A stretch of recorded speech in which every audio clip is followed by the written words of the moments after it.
só refizesse o Pacto Federativo, o problema de São Paulo estava resolvido. E uma das coisas mais legais de trabalhar com o Kim é justamente essa abertura que ele tem em relação à própria equipe, né? Ele ouve muito a equipe, toda essa parte de ideias de projeto de lei, que é uma coisa que boa parte aí dos 513, você pega 512, não vai aceitar esse tipo de coisa, né? Ele quer ser o protagonista, quer ser o bambambam, todas as ideias têm que passar por ele e tal, é muito centralizador. O Kim não, o Kim é um cara bem aberto nesse sentido, né? E não só com a nossa equipe, mas com o MBL como um todo, assim, né? Sempre tem uma ideia boa, assim, ele abraça, tal. Acho que o importante é ter boas ideias correndo lá no Congresso, porque ideia ruim não falta, né? Nossa, aliás, o que mais tem é ideia ruim por aí. Exato. Você vê as ideias da maioria dos políticos, a solução do político é pior que o problema. Isso que eu acho uma coisa inacreditável. Como os caras conseguem ter soluções ruins, né? Exato. Sem consultar ninguém, né? E olha que o MBL só tem o Kim de deputado federal, né? Exato. É o único deputado federal e é o que tá mais propondo leis boas, né? Sim, sim. É muito interessante você ver isso nos comentários dessas postagens, né? Você pega outra que bombou muito há alguns anos atrás, foi aquela ideia da CNH sem autoescola, né? Sim, ótimo. Não necessariamente ser obrigado a fazer uma autoescola, né? Pagar um valor absurdo que hoje é a autoescola no Brasil para conseguir fazer a CNH, para ter a CNH, né? A carteira. Você pegar muitos outros países do mundo, você não tem a necessidade, a obrigatoriedade da autoescola, né? Aprende com o pai, com a mãe. Aprende com outra pessoa que tem a CNH, né? Que se responsabilize por te ensinar e tal. E aí depois você faz um teste lá e se tiver aprovado, ok e tal. E assim, a autoescola vai continuar existindo. Quem quiser ir lá porque não conhece ninguém, não confia, né, em ninguém pra ensinar, vai lá na autoescola, paga e tá tudo certo, entendeu? E aí você pega os comentários e tem muita gente que fala, puta, eu nem conhecia esse menino e tal, agora eu tô apoiando, né? Então acho que o legal é isso, né? Você se preocupar tanto com projetos estruturantes pro Brasil que o cidadão médio muitas vezes não entende como afeta ele, mas também se preocupar com projetos que afetam esse cara na ponta no dia a dia dele, entendeu? Que muita gente não entende isso, né? Entendi. Eu gosto dos comentários que eu vejo lá, tipo assim, eu não gosto do MBL, mas tô 100% desse projeto. O cara, ele não gosta do MBL, mas ele gosta de todos os projetos. Ou de todos os porta-vozes. Ou de todos os porta-vozes. Eu gosto da Amanda, gosto do Guto, não gosto do MBL. Deixa eu te contar uma novidade, então, meu amigo. Vou te contar um segredo aqui que acho que você não percebeu. Eu acho, essa é outra área que a gente precisa entrar. Aí eu vou dar já que eu critiquei o Bolsonaro, eu vou dar um ponto pra ele. O Bolsonaro, pelo menos, colocou a validação da habilitação por 10 anos. Isso, obrigado, Bolsonaro. Pelo menos essa você acertou, da habilitação. A minha agora dura 10 anos. Mas a gente tem vários absurdos aqui nesse país que precisam ser mudados.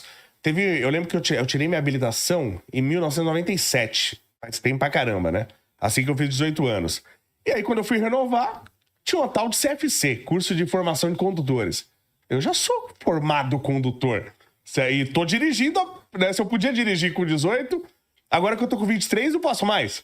Alguma coisa está errada. Aí eu falei, tá, o que é essa porcaria aí? Não, você vai ter que vir aqui 5 sábados consecutivos e você vai ter que fazer um curso de mecânica básica e de primeiros socorros. Eu falei, mas peraí, mas eu sou engenheiro. Ele falou, não, mas você tem que... Eu falei, peraí, eu não entendi. Então quer dizer que se o médico chegar aqui, ele tem que fazer um curso de primeiros socorros? É isso? Você vai fazer um cirurgião do Albert Einstein fazer um curso de primeiros socorros com você? Então eu sou engenheiro e eu vou fazer um curso de mecânica básica com vocês? Isso é um absurdo. Nesse mesmo sentido, a gente tinha outro projeto também que era o seguinte: o teste de oftalmo para renovação da CNH, qualquer oftalmo poderia fazer. Por que só pode aqueles oftalmos determinados? Né?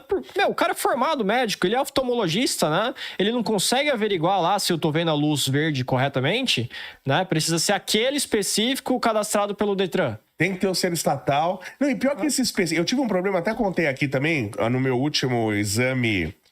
Acho que foi ali na Avenida Tiradentes, em Guarulhos. Quando eu fui renovar a carta, tinha que fazer um teste psicológico. Eu falei, caramba. Psicotécnico. Psicotécnico. Pra renovar precisava? Toda vez. Porque agora se você for dirigir, acho que a trabalho, aí tem que fazer o psicológico e o psicotécnico. Eu falei, mas eu já fiz faz 5 anos. Sim. Será que eu fiquei louco de lá pra cá? No Brasil, tudo bem, né? Isso que eu ia falar. No Brasil, tudo bem. Aí eu cheguei lá cedo pra fazer e tal.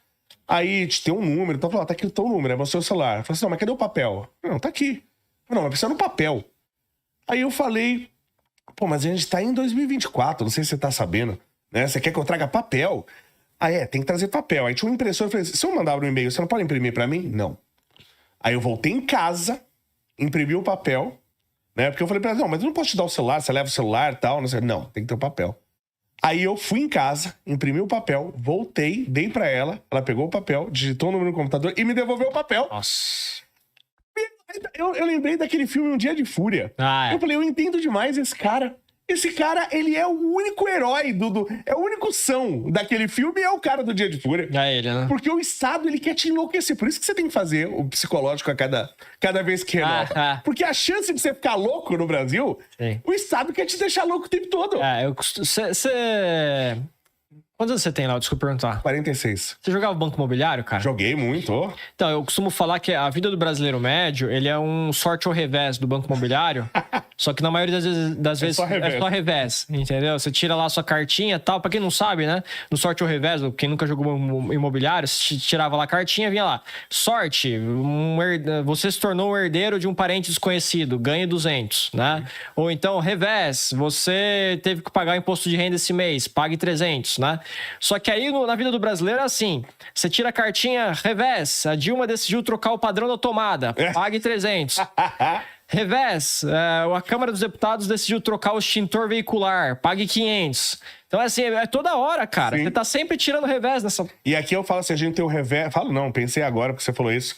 Você tem o revés e o sorte e revés. Não tem só sorte. Porque se você tirar a sorte aqui, você recebeu uma herança, mas o Haddad aumentou o imposto pra herança. IPCMD, então, nunca é só sorte nesse país aqui. Exato. É uma situação absurda. Inclusive, o Banco Imobiliário como um todo, assim, representa bem a vida do brasileiro, né? Além do sorte ou revés, você tá sempre pagando um aluguel caro ali, né? Sim. Então, basicamente é isso, cara. A mesma...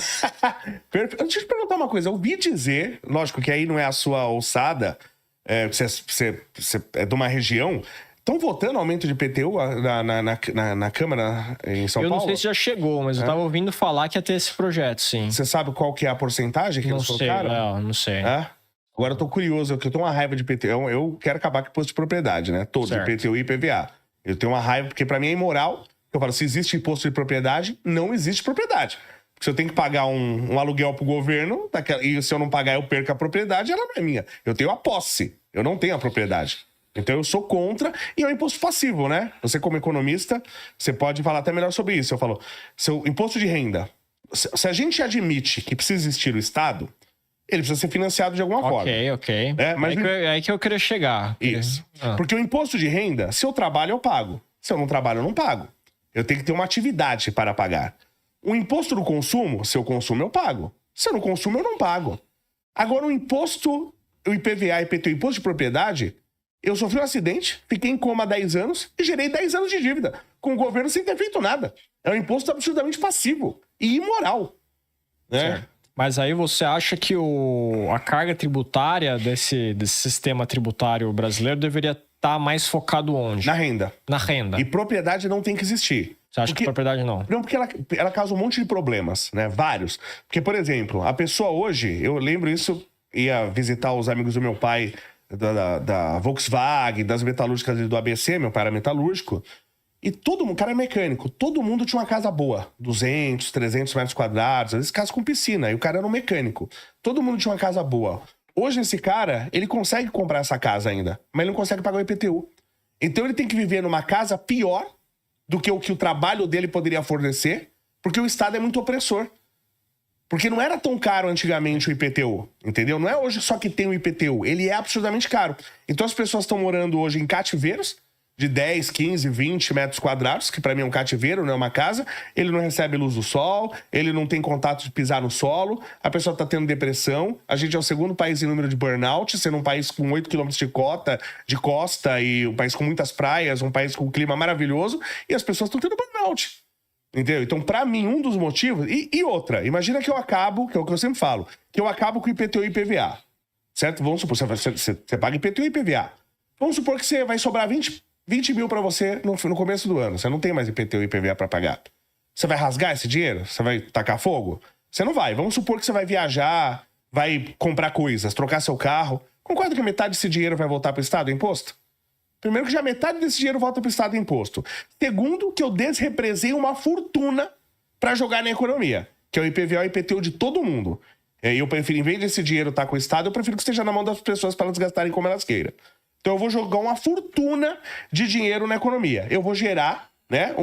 Tenho uma demanda grande ali, eu vou precisar de mais oferta.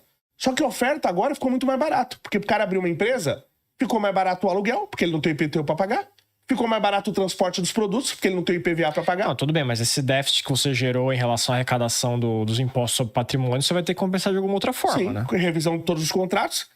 Contrato, por exemplo, a gente tem vários contratos inúteis. Eu sempre falo que a gente paga, o Estado de São Paulo paga há décadas pro índio fazer dança da chuva. Então a gente tem que revisar todos os contratos, cancelar os inúteis, tem que refazer os contratos que estão superfaturados, que sabe, você tem um monte no Estado de São Paulo, por exemplo, aumentar a eficiência do Estado para diminuir o custo, e se a gente só refizesse o Pacto Federativo, o problema de São Paulo estava resolvido. Né? Já estava resolvido com isso.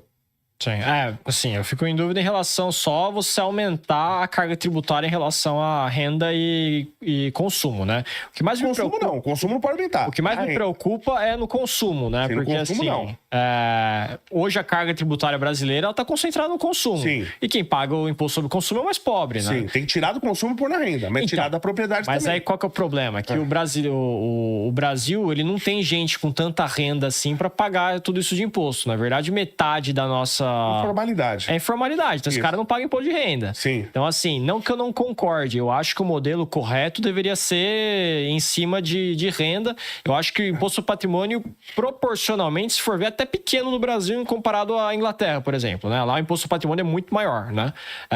Eu entendo que... Mas a gente tem 500 quilômetros de metrô na Inglaterra, a gente não tem 100 em São Paulo. Não, eu concordo. Né? Agora, o que me preocupa é o meu medo, em Londres, né?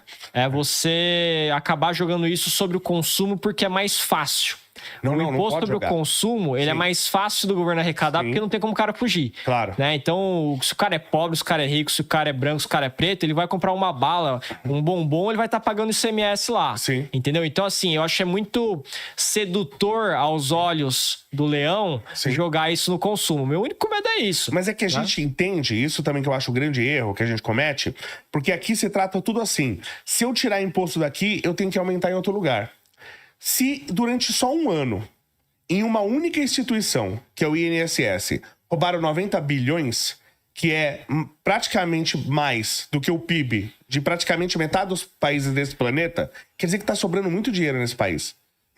Se a gente só revisar os contratos, cancelar os inúteis... Não, que tem gordura para queimar, eu concordo com você. Né? Eu acredito nisso, tanto que tanto o Kim quanto o Renan defendem a tal da PEC do equilíbrio fiscal. Certo, né? isso. Justamente para você reduzir um pouco, né, a trajetória, né, você mudar a trajetória dos gastos públicos no Brasil.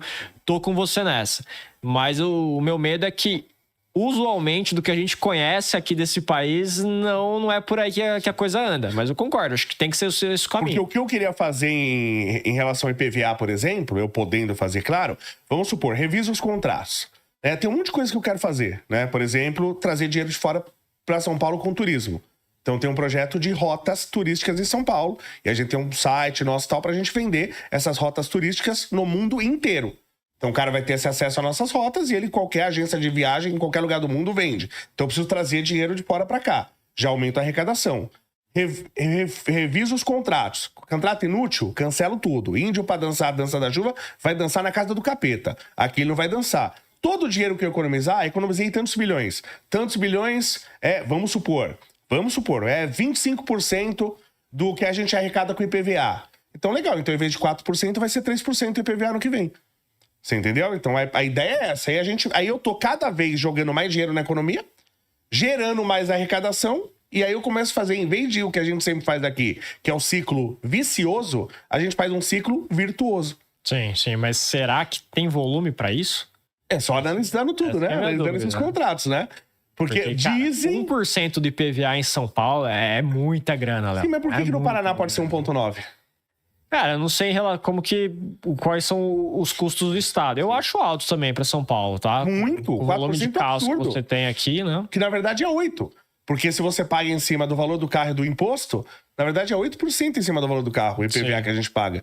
Então, quer dizer, arredondando, a cada 10 anos eu compro um carro novo pro governo. Sim, agora, bom, o Ratinho deve ter aberto mão de muita arrecadação pra conseguir baixar isso, né? Agora ele vai sair pra presidente, então que se dane o governador.